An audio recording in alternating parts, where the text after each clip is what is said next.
இன்று நாம் சிந்திக்க இருப்பது தெய்வத்தின் பொருள் பற்றி.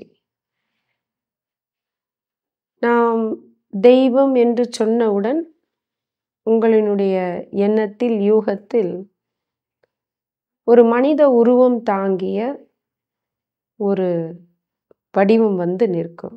உங்களினுடைய வழிபாட்டிற்கு ஏற்றாற் போல உங்களுக்கு பிடித்த தெய்வம் ஏதோ ஒன்று வந்து நமக்கு தெய்வம் என்றவுடன் நிற்கும்.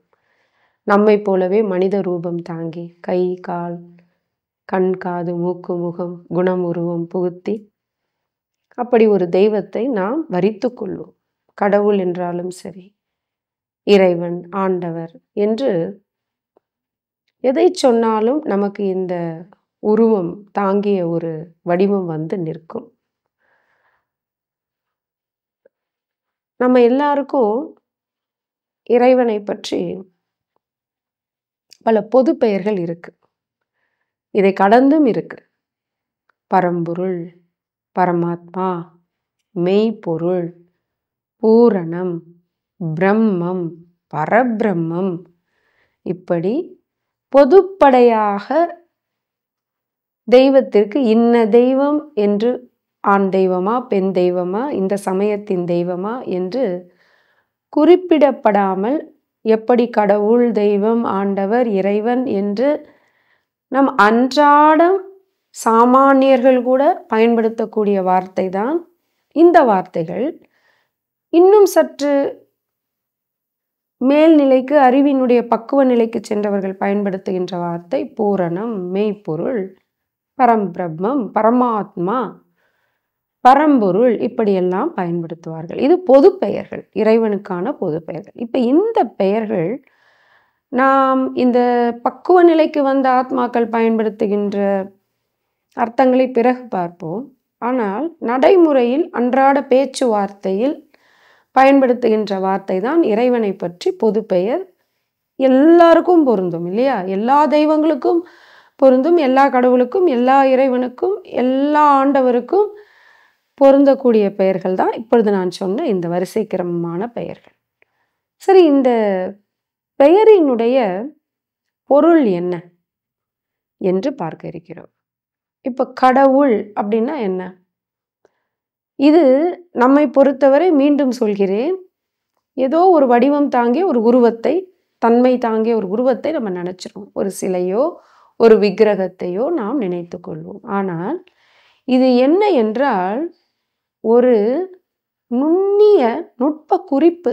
இறைவனை அறிந்து அடைந்து அம்மயமாதலுக்கான ஒரு அக வழிபாட்டிற்கான, உள்நோக்கிய பயணத்திற்கான, இறைவன் எங்கே நீ சென்று பார்க்க வேண்டும், எங்கே இருக்கிறார், எப்படி பார்க்க வேண்டும் என்பதை மிக அழகான ஒரு சொல்லில் இதை விளக்கியிருக்கிறார்கள் நம் முன்னோர்கள்.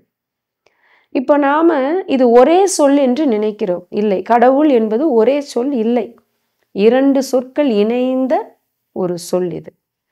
பார்ப்பதற்கு ஒரு சொல், ஆனால் இரண்டு சொற்கள் இணைந்த ஒரு வாக்கியம் என்றே நினைத்துக் கொள்ளலாம். இது ஒரு சென்டென்ஸ், வார்த்தை இல்லை.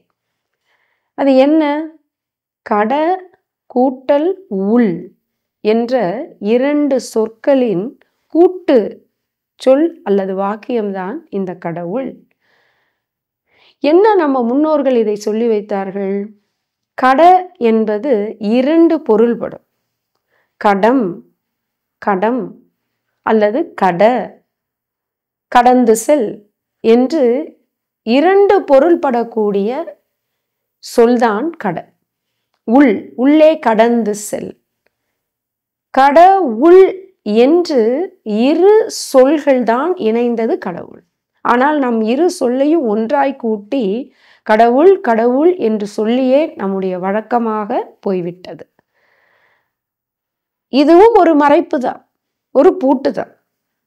அப்ப கடவுள் யார்? கடவுள் என்பதன் பொருள் என்ன?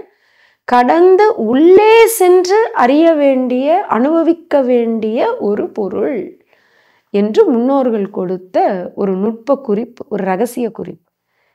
இன்னொன்று சொன்னேன் அல்லவா, கட என்றால் கடம்.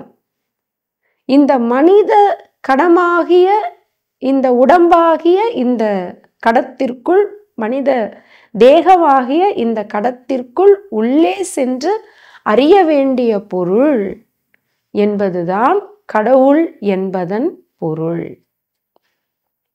சரி, இறைவன் என்பதன் பொருள் என்ன? இறைவன் என்றால் எங்கும் இறைந்து இருப்பவர், எங்கும் நிறைந்திருப்பவர், எங்கும் இறைந்து கிடக்கிறார். அவர் இல்லாத இடமே இல்லை. அவர் இந்த இடத்தில் இருக்கிறார், அந்த இடத்தில் இருக்கிறார், இங்குதான் இருக்கிறார், அங்குதான் இருக்கிறார். எங்கும் நிறைந்திருக்கின்ற ஒரு பொருள், இறைந்து இருக்கும் பொருள். அங்கிங்கெனாதபடி எங்கும் பிரகாசமாய் ஆனந்த பூர்த்தியாகி அருளோடு நிறைந்தது எது என்று தாயுமான சுவாமிகள் சொல்கிறார் அல்லவா? அதுதான் அந்த இறை பொருள். இறைவன் என்றால் இறைந்து இருப்பவன். இன்னும் இறை என்பதற்கு இன்னொரு பொருள் இருக்கிறது. இறை என்பதற்கும் இரண்டு பொருள். எங்கும் இறைந்திருப்பவன் இறைவன். இறை என்றால் இன்னொரு பொருள் நுண்ணிய பொருள். நுண்ணியது, மிக மிக சிறியது, மிக நுண்ணியமானவன் இறைவன். அவன் நுண்ணிய தன்மையுடையவன். அணுவிற்கு அணுவாக இருக்கிறான், உயிருக்கு உயிராக இருக்கிறான். நோக்கரிய நோக்கே நுணுக்கரிய நுண்ணுணர்வே. இறைந்திருப்பதால் நோக்கரிய நோக்கு. அதே பொருள் நுணுக்கரிய நுண்ணுணர்வாக இருப்பதால் அதற்கும் இறைவன். இந்த இரண்டு தன்மையும் உடையவனா இருப்பதால் இறைவன். இதுதான் இறைவனின் பொருள். மூன்றாவது தெய்வம். தெய்வம் என்றால் என்ன? இது வடமொழி சொல்லிலிருந்து வந்தது. வடமொழியில் தெய்வத்திற்கு தேவம் என்று பெயர் கொடுப்பார்கள். தேவன் என்றால் ஆண்பால் தெய்வம், தேவி என்றால் பெண்பால். இதே போல இறைவன், இறைவி. இப்படி வடமொழியிலே ஆண்பால் தெய்வத்திற்கு தேவன் என்றும் பெண்பால் தெய்வத்திற்கு தேவி என்றும் பொதுப்படையான பெயர் தேவம். அதை தமிழில் தெய்வம் என்று சொல்லுவார்கள். இன்னும் சொல்ல போனால் தேவம் என்பதை விட தைவம், தைவம் என்று தெய்வத்தை வடமொழியில் சமஸ்கிருதத்தில் குறிப்பிடுவார்கள். இப்பொழுது இந்த தைவம் என்பதனுடைய அந்த தேவம்னு சொல்றோம் இல்லையா, அது திரிபு. தே என்றால் மிக மிக புனிதமானது. தெய்வம் என்பது என்ன? மாசு மறுவற்றது, குற்றம் இல்லாதது, எந்த விதமான குறையும் இல்லாதது, தூய்மையானது, புனிதமானது என்பதை குறிக்க வந்ததுதான் தெய்வம். அதை தமிழில் தெய்வம் என்பார்கள். அந்த தெய்வத்தினுடைய அந்த தெய் என்றது ஒரு வேர்ச்சொல் அல்லது அடிச்சொல். தேய் என்பதுதான் தெய்வம் என்று பொருள் சொல்லுவார்கள். தேய் என்றால் உரசுதல். என்ன உரசுதல்? ஒன்றோடு ஒன்று சிவமும் சக்தியும் உரசலினால் வந்ததுதான் இந்த உலகங்களும் உயிர்களும் என்பதை குறிப்பதுதான் தெய்வம். தெய்வம் என்றால் உரசுதல். இதை அருட்தந்தை மிக அழகாக விளப்பியிருப்பார். சிவம் சக்தியினுடைய உரசல் தான்.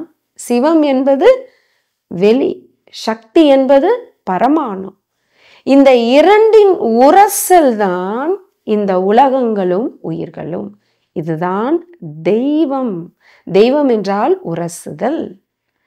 சரி, அடுத்தது ஆண்டவர். ஆண்டவர் என்றால் நம்மை ஆள்கின்றவர்.